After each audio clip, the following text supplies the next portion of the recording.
Hey, how's it going, everybody? So recently I've been making a lot of these pill bottles slash stash bottles, toothpick holders, whatever you want to call them. I guess you can put, excuse me, anything you wanted to in these. But I was posting them on this Facebook page, this group that I'm a part of called Woodchuckers, and it's a great community. If you don't know who they are and you're a woodworker, join their page. It's on Facebook, Woodchuckers, I believe that's what it's called. But it seems prominently that everything on there is wood turning, but I don't think they'd mind seeing other things besides wood turning. But it's a great community. Everybody on there provides quite a bit of knowledge and help. Everybody's really kind and friendly. But I had posted a couple pictures of some of these that I made, and there were some comments of questions, and one of the comments, somebody said they'd really like to see a video, so here I am doing a video. I would like to say before I start anything, though, that I am not a professional whatsoever at wood turning. I am not trying to teach anybody anything. I don't have a vast knowledge of this, so don't take what I do. This is just merely showing you guys how I do it, my process of doing it.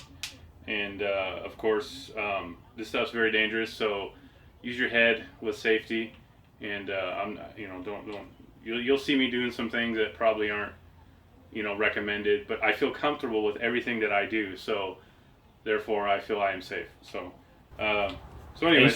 Usually don't take my wedding ring off. So for all those people, those safety Nazis watching me work, yeah, I am going to wear my wedding ring. I'm comfortable with it, so it doesn't bother me. So first thing I do is I select a block of wood. I'll use this little stick of cocoa. No, you can use, I guess, there's a number of things to make these. All I have are these pen jaws, P-E-N, not P-I-N. There are pin jaws that you can use that would probably be better for this process, but this is all I have.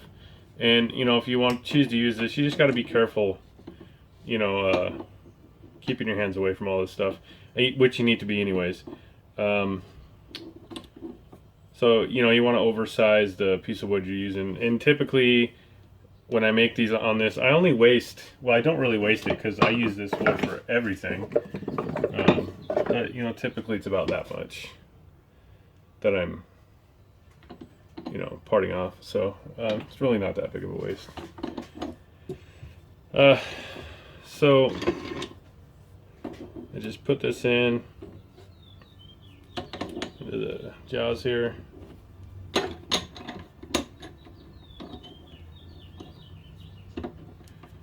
And put it in about, I don't know, 3/4 of an inch in. It's good enough. And I tighten this sucker down pretty good, and I don't have any issues.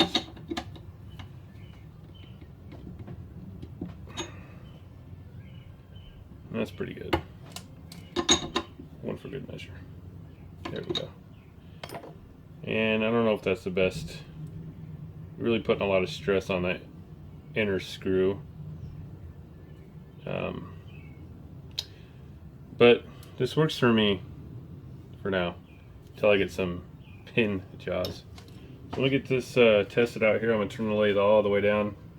It's not my lowest speed, but I'll turn down, let's say 500 RPMs or so. Just give it a little test. Make sure everything's out of the way.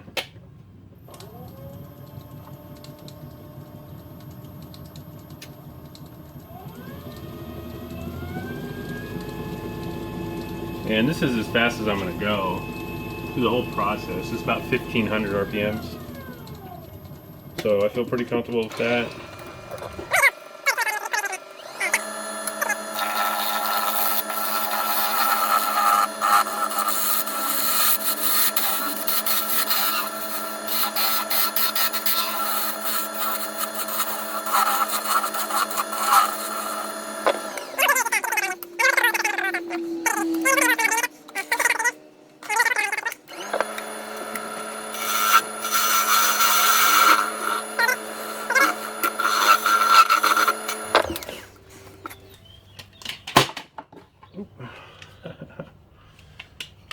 More dangerous taking off my safety glasses. Alright, now this is actually a bigger one. Most of the ones I make are smaller. So I probably could go up to 3/4 inch for the actual lid, and then down to a 5/8 for the cavity. So I think that's what I will do. Normally, most of them have been a 5/8 on the lid and a 1/2 inch in the cavity, but because this is, you know, much bigger, and I'm not going to turn this down much more, and just eyeballing it here, I have plenty of material left on the outside, you know, so I think that's what I'm going to do. So I don't have any secret formula here for these measurements. I just mainly kind of eyeball, you know, how deep I want it to go and whatnot. But I typically like having lots of material for the lid to snug onto. It just makes it a better fit and doesn't come apart in your pocket. So that's probably as much as the drill bit is, plus I'd say 1/4 inch more, you know. And you always got to account for the tip of that drill bit. I don't know if you can see that, but the tip of these Forstner bits, I don't know if they're all like this, but mine are. They have a point that protrudes out that I don't know how, 1/8 of an inch or something. So you always want to account for that.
Oh, and the other thing I wanted to talk about, a lot of people say, well, if you're doing it this way, you can't match up the grain. A lot of people want to be able to have these boxes and see that grain match up. But what I've found with most wood, it has that negative, you know, it has the opposite sides, the opposite grain, right? So when you turn it around, I don't know if you can see that or not, but I'll show you closer when we are done with the box.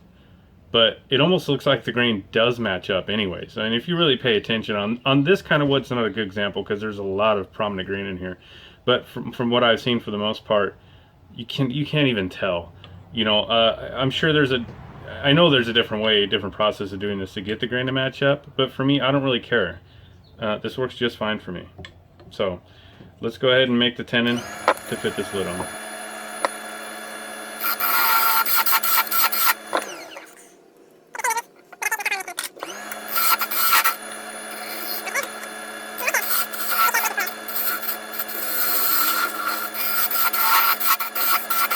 And you can't really tell in the video, but I make this tenon slightly tapered this way, just a little bit. That way, when you're putting it on, you can have that, when you get really close to closing it, you have that nice snap where it just really seeds in there, and it doesn't come off on the pocket.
not going to film this process, drilling this out. I'll come back at you when I flip this around. Alright, so now that I've hollowed out the inside of the body, I take this little deal I made that I made a Morris taper. I made this to match my drive center that I had, and I just fit this on here, shove it in just like a Morris taper. Usually I have this all finished before I put it on here, and the only thing I got to do is finish the bottom. But I kind of messed up through this process, so I'm just going to have to deal with it.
Done with that. So now I'm just gonna sand this up really good, and I'll come back at you when I'm all done. I'm not gonna film sanding again because, like I said, I just start from I normally start from 320, work my way up to 600, but this piece I've been coming down a grit because I've kind of have some rough tool marks here. So I'm gonna actually take some 80 grit to this and clean this up really well. Normally I wouldn't do that, but like I said, I made some mistakes in the process of this one, and I don't want to come up with the tool all the way here.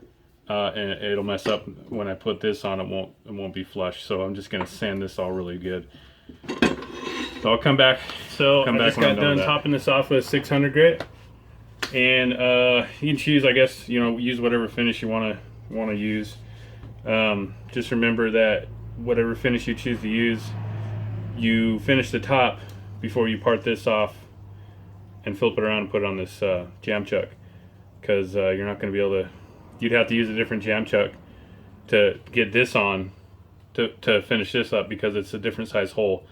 So yeah, that's pretty much it. Now you just take it off, and at this point there's really nothing you can do now. I mean, and that's that, and it fits nice and even. And like I said with the grain match, I don't know if you can see that very well, but this is not a good example, but let me see. There you go. So it kind of gives the illusion that it matches up. Most people, when they look at these and they don't know much about wood, they look and say, "Oh, you got the grain to match up too." Oh, yeah. So, but that looks pretty good. And that might be big enough for toothpick. I got to give credit where credit's due, and there are two people that really helped me out. They don't know it, but just from their videos, they really helped me out along the process of learning woodwork or wood turning, and that is Carl Jacobson and Mike Peace. I believe that's his name. That's the name of his YouTube channel, I believe.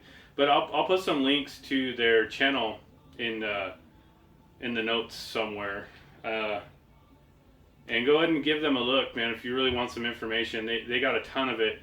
And those guys, it seems like they've been around for a while turning, and they have a vast amount of knowledge on stuff like this, and they make some really amazing stuff. So go check them out, and then yeah, let me know what you think. Post some comments, and please share and subscribe. I want to make some more videos on some things that I make. Thanks again, and we'll see you guys later.